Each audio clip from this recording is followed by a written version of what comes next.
নমস্কার। আজ মাতৃদিবস 2024 সালের আজ 12ই মে। তাই আমার তরফ থেকে প্রত্যেক মায়েদের জানাই প্রণাম। আজ আমি আমার মায়ের উদ্দেশ্যে একটি কবিতা লিখেছি, সেটাই আমি আজকে আপনাদের পাঠ করে শোনাচ্ছি। আমার কবিতার নাম মা।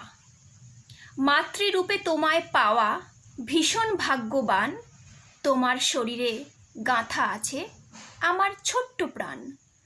তুমি ছাড়া আমি দিশেহীন, আশীর্বাদে ধন্য আমার জীবন সচল, কারণ শুধুই তোমার জন্য।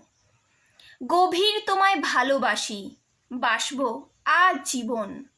দূরে থাকলেও তুমিই আছো হৃদয়ে প্রতিক্ষণ। সহযোগিতায় তোমার হাত আমার নৃত্য প্রকাশ। তুমি আমার শ্বাস বায়ু, অন্তরের নিঃশ্বাস। যখন ডাকবে পাবেই পাশে তোমার সাথে আমি। আমার জীবনে তুমি উপস্থিত, এটাই বড় দামি। মাতৃদিবসে জানাই প্রণাম, তোমাকে করজোড়ে। এই রূপেই থাকতে চাই মমতার আদরে। ধন্যবাদ।